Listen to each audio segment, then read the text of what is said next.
So we're wrapping up day 2 of full self-driving on our Tesla Model Y. If you've been watching and listening to our journeys, all of our videos, you might know I'm quite inexperienced with the full self-driving, and please help me understand how it works. But I want to showcase my experience as a first-time full self-driving driver and my experience, my stress, my frustration, and how I like the technology. So we are kind of wrapping up this journey. We're going to drive home with full self-driving, and then we're probably going to cancel it until we think about it a little bit more. But anyway, we're gonna drive home now. Let's go ahead and put on our safety belts.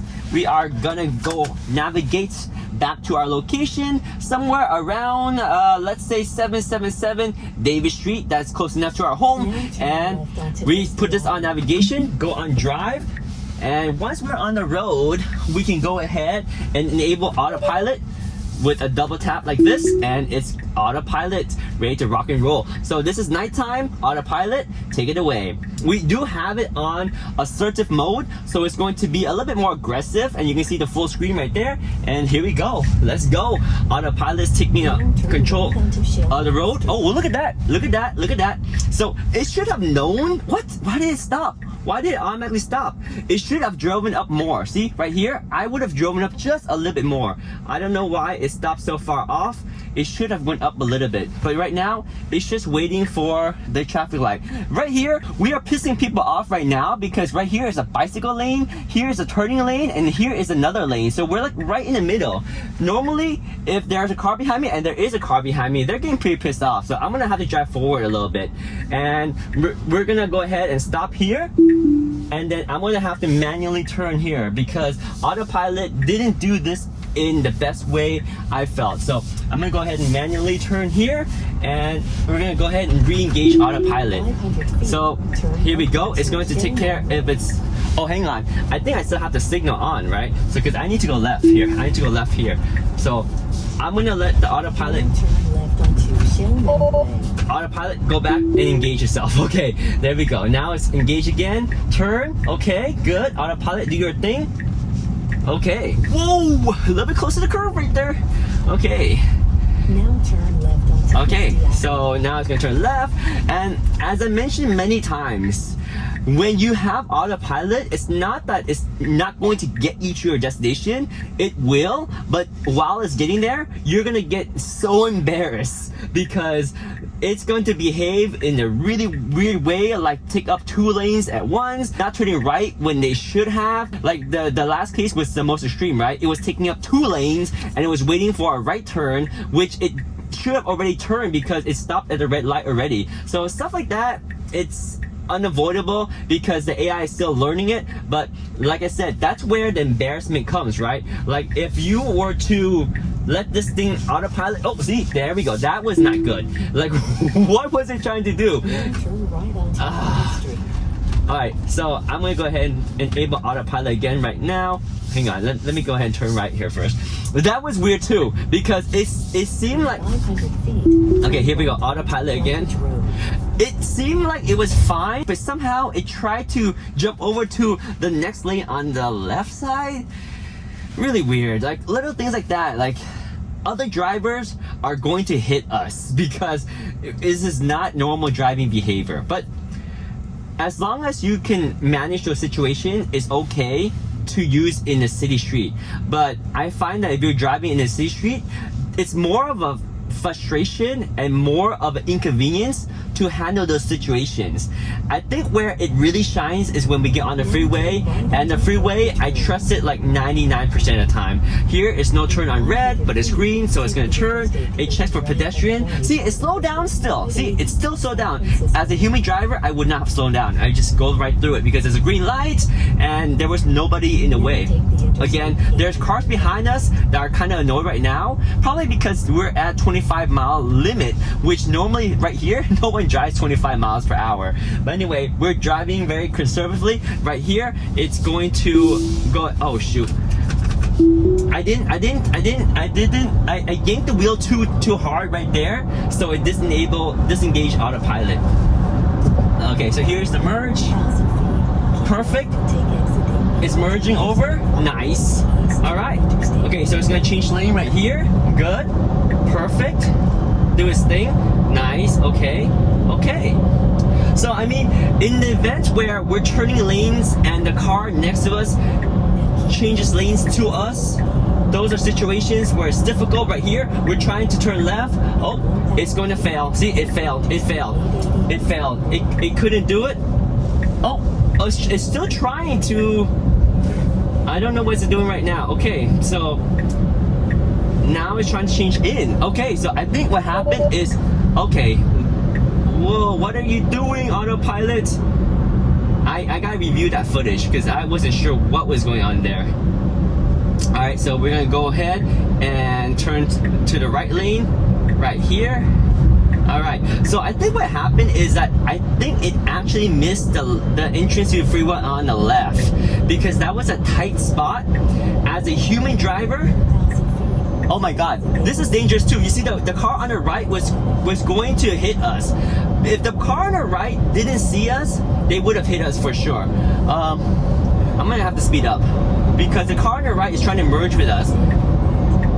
Alright, so here we're gonna go ahead and choose a fork. It's going to exit. Yep, it missed the freeway, so now it's going to exit. Alright, so let's see what it's gonna do right here.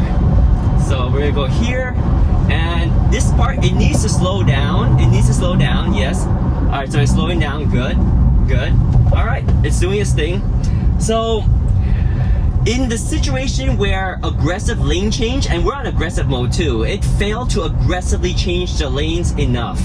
And because of that, it had to change course, and it was kind of doing unsafe lane changes, in my opinion. But again, that's because I'm not driving.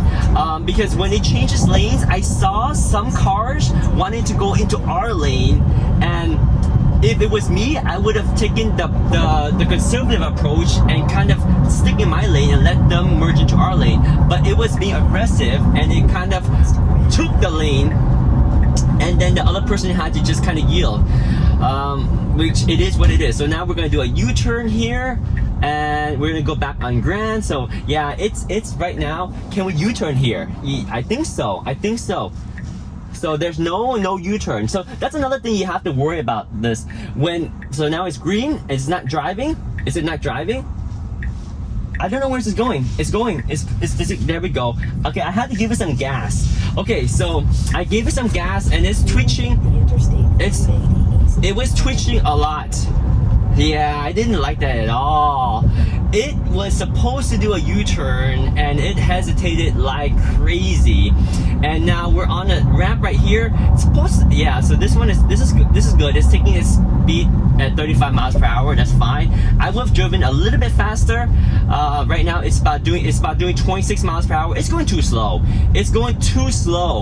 See, this is 35 miles per hour, and it was doing 26, so it was kind of slow. And right here, I would be blasting it, and if I'm not blasting it, drivers behind me are going to get annoyed. See, I'm getting honked at already. So I have to pick up the speed a little bit. All right, I'll let the autopilot go again, and then let it drive. Yeah, so see, you get honked at when you are on autopilot because it is just very, very conservative, and we are on the aggressive mode right now. So right now it's signaling, it's trying to get on the other lane. Oh no, it's going way too slow. I'm gonna pick up the speed right here. Okay, I'm gonna pick up the speed and I'm gonna disable the autopilot because for some reason the max speed was very low, and it was just going too slow and causing too much of a havoc. Okay, so let me go ahead and turn off the signaling, and let me see where we need to go. Okay, so in 0.9 miles, we're gonna go to downtown Oakland. All right, so I think we are kind of all messed up. So here we go. We're not exiting here. We are going to go on the next exit. All right, so taking over autopilot, back on. Okay, so downtown is tough, and it did not fare well. In places where it's supposed to drive a little faster, it wasn't driving fast enough. It frustrated drivers behind us. They were honking at us. Again, very embarrassing. And it missed some lane changes because it wasn't aggressive enough. Okay, so here we go. We're gonna go straight here and we're gonna exit over here. Okay, so let's do its thing right here. We're gonna exit 19C. This will take us to 980.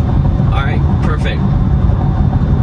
So yeah, back to my theory of how I would use this is to definitely use this very much when I'm on a freeway and stuff like this is good, right? Once you trust that it's going to slow down, take the curve at the correct speed, then you're okay. I think it's actually taking this curve slower than the max speed because for safety reasons. Alright, here's the merge. Perfect. And then it's going to be aggressive here because it needs to... No, it's actually good. Yep. Okay.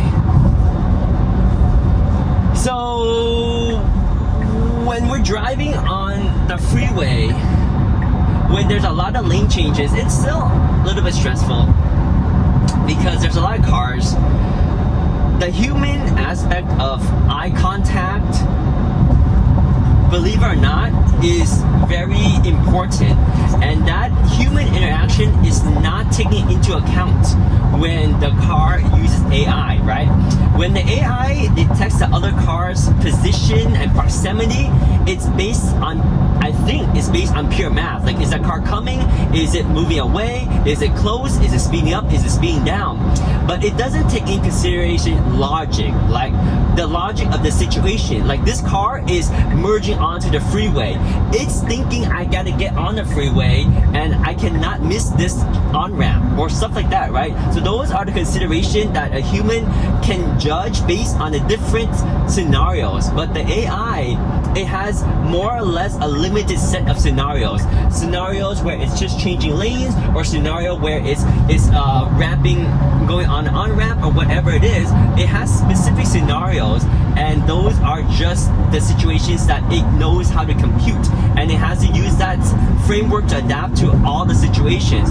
Whereas as humans, we have like 100 different scenarios, right? Like, maybe it's rush hour, or maybe we see this guy, he's aggressive, or maybe we can sense his urgency because he's like twitching and he's driving very aggressively, or maybe he seems like he's falling asleep because he was drowsy and he's sliding in and left. Like, we know how to treat those behaviors differently. But the Tesla AI, it cannot compute that logic as far as I know. I think it's just gonna compute that car is close to us or far away from us. And stuff like this right here, where the max speed limit is 55, we're gonna have to kind of speed it up a little bit more right here to maybe 70, because even though the speed limit is 55 here, no one drives 55. So that's another thing where we can change this setting. This setting can actually be changed in the autopilot setting, where you can go like 10 miles per hour over or not. Maybe that's something we need to change later on too, because that will also make it drive a little bit better too, right? Because one of the reasons why it struggled and it missed a couple of lane changes is because it was driving the speed limit, which we told it to. And most other cars is not driving the speed limit, which makes it really hard for it to change lane. Like, that's a given fact. If you're driving too slow, you can't really change lanes, right? And people that normally would let you merge in, they're not gonna let you merge in because they know you're slow and they want to just punch right through so they don't have to drive behind a slow car. So situations like that is why it's just not perfect yet. So we're gonna speed up. We're at 70 miles per hour right now. We can go a little bit faster, I guess. Yeah. It navigates us to the fast lane, right? And when you're on the fast lane, you're gonna get run over if you're not doing like 75. So this is just the way it is in California. We're in the Bay Area. People are driving very aggressively. If you don't want to drive this fast, you cannot be in the fast lane. So it puts itself in the fast lane, but it doesn't consider driving the speed that it should in the fast lane. So that's the other thing, right? So, and here we go, taking the curve at 75, smooth as butter. Trust this thing. Perfect. Well done. Well done. Yep. So, yeah, so the theory is, if you let the autopilot do its thing, technically it will have less accidents than if human drives, right? Because if you kind of average it out, the people that are more prone to accidents on their own is higher than the number of people that are driving autopilot and get into an accident. But of course, that's all irrelevant, because if autopilot has just a few accidents, it's going to be all over the news, right? So that's why it's very hard judgment on AI. It has to be perfect. So, and right now it's not, but it's doing a fine job right here, because now we're out of the downtown area. We are just cruising along. There's just a few exits. The lanes are nice and smooth. There's some curvature, but everything is clearly marked. There's nice bright street lights or freeway highway lights that keep the road well lit. This is like the ideal condition for autopilot to work. So when we're trying to figure out the best use of autopilot, it would be in these scenarios where I would comfortably turn it on and use it and let it assist me and help me feel relaxed when I drive long distance.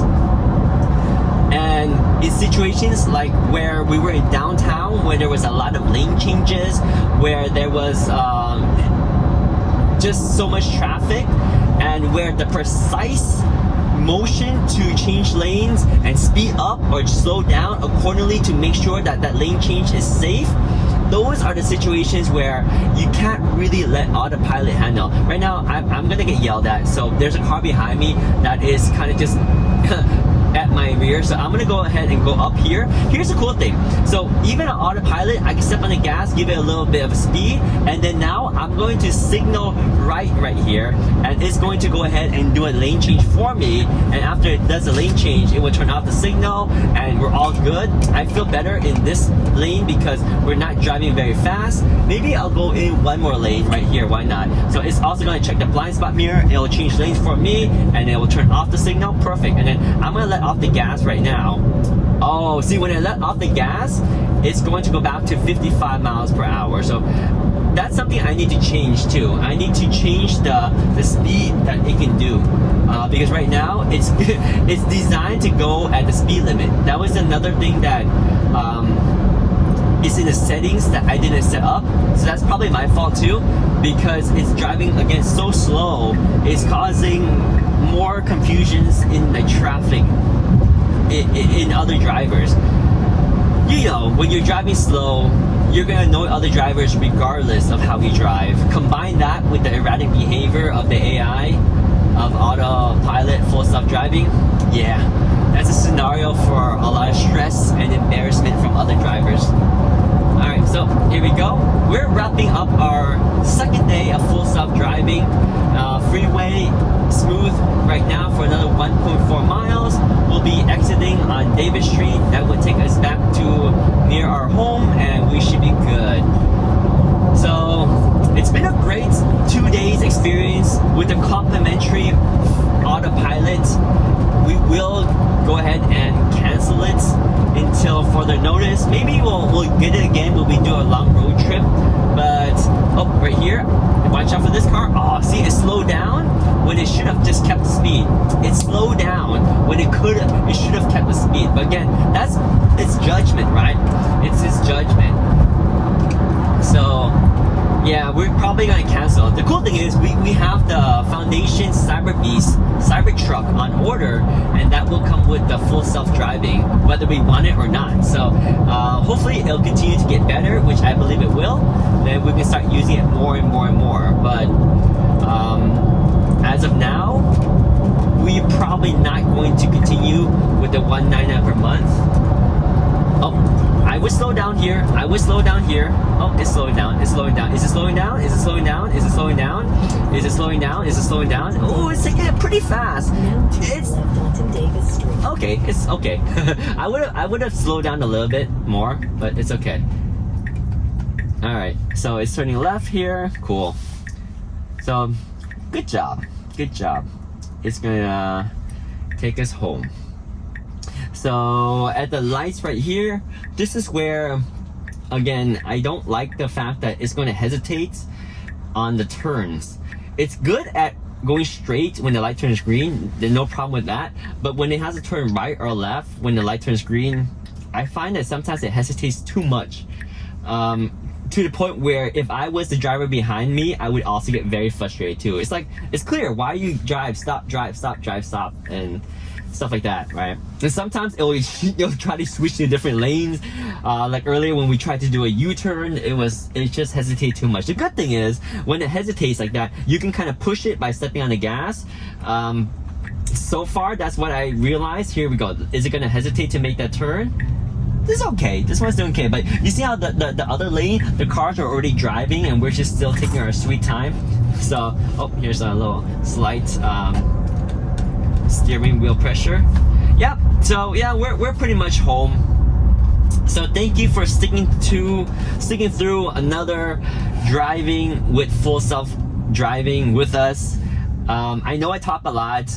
I hope you guys can give me feedback on how my experience was, and if you guys have been driving with full self-driving for a long time now, let me know. Am I doing it right? Is there some tips you can give me to utilize it better? Again, we were on the assertive mode, which you can see right here. We were on assertive. That's the aggressive mode. Oh, hang on.